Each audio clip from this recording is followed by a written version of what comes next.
السلام علیکم میرے ساتھیوں اور میرے اہل وطن. آج کا عنوان ہے ڈپریشن لا علاج نہیں ہے. ہمیشہ کی طرح ایک شعر سے شروع کر رہی ہوں. ایک عجب سی جنگ ہے مجھ میں، ایک عجب سی جنگ ہے مجھ میں، کوئی مجھ سے ہی تنگ ہے مجھ میں، کوئی مجھ سے ہی تنگ ہے مجھ میں.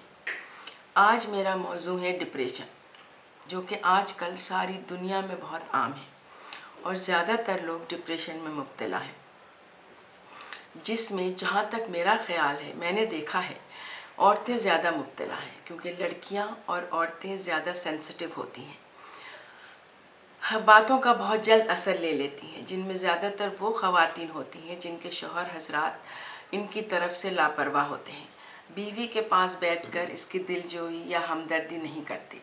جب عورت سارے خاندان کو چھوڑ کر شوہر اور سسرال میں آ جاتی ہے تو اس کو اس نئے ماحول میں ایڈجسٹ ہونے میں تھوڑا بہت وقت لگتا ہے. ہر گھر کا ماحول الگ ہوتا ہے. سسرال والوں کو بھی چاہیے کہ تھوڑا صبر سے کام لیں، لڑکی کو سمجھنے کا موقع دیں. ایسا نہ کریں کہ سر منڈاتے ہی اولے پڑے کہ ذرا سی غلطی پر اس بیچاری پر ڈانٹ ٹپٹنا شروع کر دیں. دوسری طرف شوہر کو بھی شکایتیں نہ لگائیں کہ اس نے یہ کیا، اس نے وہ کیا، وہ تھکا ہارا آتے ہی بیوی پہ برس پڑے. اس طرح کا ایک واقعہ مجھے پتہ چلا کہ 3 بچوں کی پیدائش کے بعد شوہر صاحب بالکل ہی لاپرواہ ہو گئے بیوی کی طرف سے. گھر میں ساس نندے سب ہیں، سب کی ذمہ داری، بچوں کا خیال، ان سب کے کام اور گھر کے مسائل، ان سب مسائل کو اسی نے حل کرنے ہیں اور اس بیچاری کے مسئلے کو حل کرنے والا کوئی نہیں. کوئی اور پرواہ کرے نہ کرے، عورت کو صرف اپنے شوہر کی فکر ہوتی ہے کہ وہ اس کی پرواہ کرتا ہو، اس کے ہر قدم پر ساتھ ہو، تو بیوی چٹان بن کر کھڑی رہتی ہے. لیکن وہاں اس بیچاری کا شوہر ہی ساتھ دینے والے نہیں. سب سے بڑی بچی 11 سال کی. ان سب حالات میں وہ عورت ڈپریشن میں چلی گئی. اس کی اور بچوں کی حالت دیکھ کر بہت تکلیف ہوتی ہے. میں نے ایک سائیکیٹرسٹ سے پوچھا کہ ڈپریشن کیا ہوتا ہے، تو اس نے بتایا اگر کسی عورت کو یہ پتہ ہو کہ اس کے مسائل کا حل ہے اور اس کے مسائل کو حل کرنے میں اس کا شوہر اس کے ساتھ ہے اور یہ مسائل کچھ دن میں حل ہو جائیں گے، ابھی نہیں ہوتے تو کچھ مہینے بعد ہو جائیں گے، یہ وقتی پرابلم ہے، تو وہ سچویشن انگزائٹی کہلاتی ہے. لیکن اگر اس کو یہ اندازہ ہو جائے اس کے جو مسائل ہیں اور جو پریشانیاں ہیں اس کو حل کرنے میں اس کے ساتھ کوئی نہیں، شوہر بھی لا تعلق ہے، بچے بھی چھوٹے ہیں، وہ کچھ بھی نہیں کر سکتے، آگے پیچھے بھی کوئی نہیں، وہ اکیلی کھڑی ہے اور وہ خود چاروں طرف سے انڈر پریشر ہے، تو پھر وہ ڈپریشن کا شکار ہو جاتی ہے.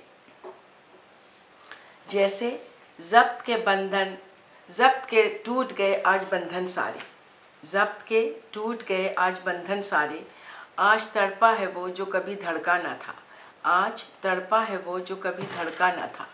یہ کیفیت ہو جاتی ہے، ضبط کے سارے بندھن ٹوٹ جاتے ہیں.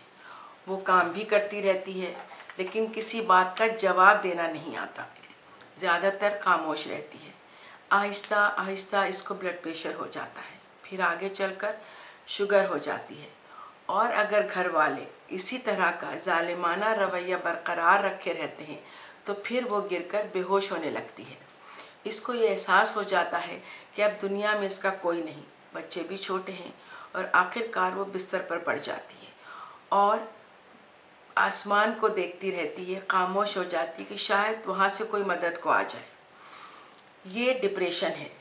اس کے لیے ڈاکٹر دوا وغیرہ دیتے ہیں لیکن اس کی صحت مند کیفیت نہیں آتی جب تک کوئی اس کو پیار سے نہ سنبھالے، کیونکہ شادی کے بعد وہ صرف شوہر پر ڈیپینڈ کرتی ہے، اور اگر سسرال نے بھی بیٹی سمجھا ہو، اس کے ساتھ ہو، تو پھر عورت مضبوط ہو جاتی ہے. یہ کیفیت اکثر 40 کے بعد آتی ہے. مرد بھی ڈپریشن کا شکار ہوتے ہیں لیکن وہ باہر کے ماحول سے ہوتے ہیں. اگر ان کی نوکری کے سلسلے میں مشکلات ہوں، بے روزگاری کافی عرصے تک چل رہی ہو، کہیں سے کوئی آمدنی کا ذریعہ نہ ہو، تو پھر ڈپریشن کا شکار ہو جاتے ہیں. گھر کے ماحول سے ان پر ڈپریشن نہیں آتا کیونکہ گھر میں تو وہ بے تاج بادشاہ ہوتا ہے. اس لیے پہلے میری شوہر حضرات سے گزارش ہے کہ جب آپ شادی کر کے لاتے ہیں